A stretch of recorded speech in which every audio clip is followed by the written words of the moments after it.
coining that. So it definitely looks a little splotchy now, but going back over it the second time definitely helps with that. There we go. And then as the colors kind of just meld into that paper, it gets even better, guys. And honestly, I put enough things over this background that you just don't need all of the time a perfect blend. And it's Halloween. We don't need anything perfect with Halloween. We are going to just use our white acrylic paint to get some stars on here. You could also do like gold, all of the things, even black. Honestly, I forget all the time to do black splatters, and I really need to start remembering to do that. This would have been like the perfect time to do some black splatters.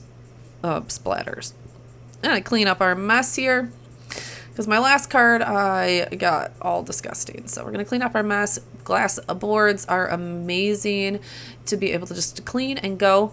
I am going to heat set this a bit. First of all, I wanted to make sure those white splatters were dry, and then also, like, we did put a lot of ink down on this piece of paper. Oh, one thing I did mention, that this is obviously not my normal size. This card was 3 by 7.5. Let me get it and make sure. Anyways, we're gonna use that. We're gonna use that moon mask, and I am using the fern. Am I using? Yes, I'm using the fern for my moon, guys. I know, not like a gray. I wanted this to be spooky. I definitely wanted this to be spooky. I did go a little bit heavy on it, but you know, in the end game, it really didn't matter. And with the stencil being just a smidgen bigger than what I originally planned for, I was able to get a little bit of a halo on it. So I loved that. All right, we are putting down our bat stencil. Now, honestly, if I could redo this card, I might only do the bats on top of the moon, and not go all the way down the moon. I did feel like the bats ended up kind of clustering it up a little bit. I had a vision in my head, and it just, you know, it was fine, but I definitely think that I wouldn't have taken them down. I would have just used them at the top part of this card. Okay. But again, it's, you know, here nor there. Okay. The card base, this part that I'm working on right now, was 3 by 6.5. is what it was. My end card is going to be 3 1/4 by 6 3/4. So don't be afraid to make your cards whatever size works for you, guys. Your cards don't have to be a certain size, especially like with mini slim lines and all that kind of stuff. I mean, we made those up anyways, right? There's no real measurements. So, you know, when you need to cut your card down a little bit, cut it down. Like I'm going to do here. I'm going to cut it down a little bit. I thought it was a little too long, and that like so I could have moved my witches down a little bit, but I really wanted that one witch to be going through the moon, which is again why I say that if I had to do it again, I would have moved my bats up a little bit, because I do think that deterred from my witches a little bit. That's all. Otherwise, I still love this card, and I think that I'm pretty obsessed with this card. The other part I couldn't come to the conclusion on is if I should have backed it in black or backed it in white, but I ended up with white so that the witches would pop a little bit more also. You're going to see here. I did also only die cut my witches one time. If you wanted them to pop off a little bit more, you could have you know, doubled or tripled those die cuts up so that they were a little bit more substantial. But honestly, I didn't think that the work was really going to translate from the card. So one is a good. All right. I also took a sentiment from that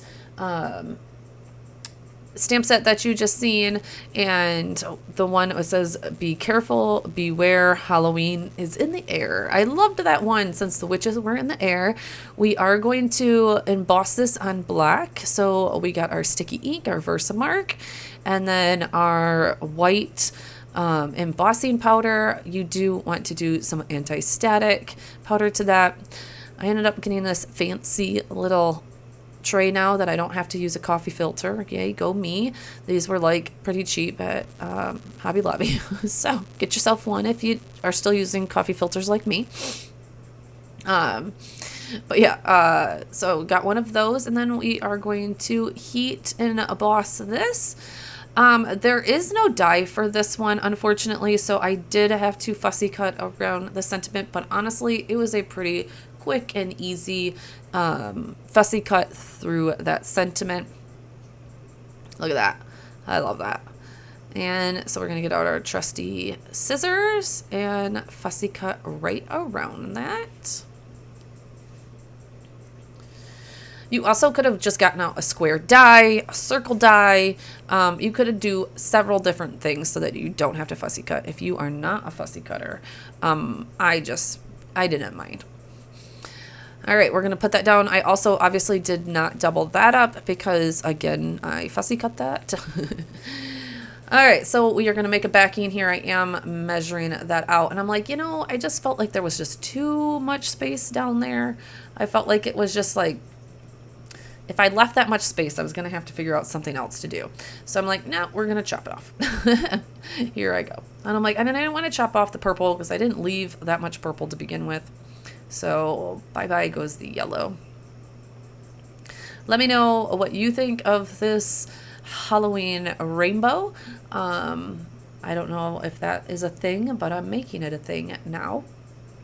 Here you go. You're going to see. I'm like, oh, because then I felt like the witches kind of got lost.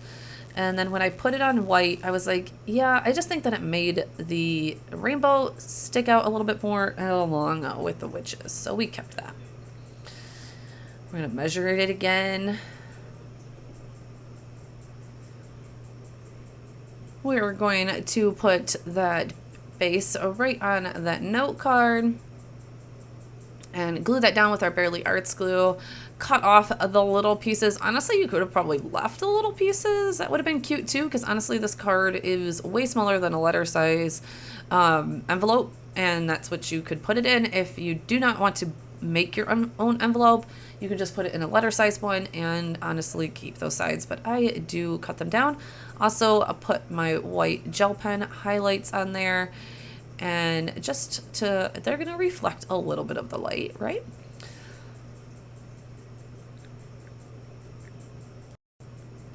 Could have also used my Stardust gel pen. I didn't even think about that. I did now, just because I've been moving my office around and found a bunch of things, of course, that I forgot about. So I could have used that. All right, there she is. I love it. Let me know what you guys think in the comments below. Here is a little picture. Thank you guys all for being here. I will definitely get a few more Halloween cards up before the end, and definitely check out Brass and Bliss for all of these supplies.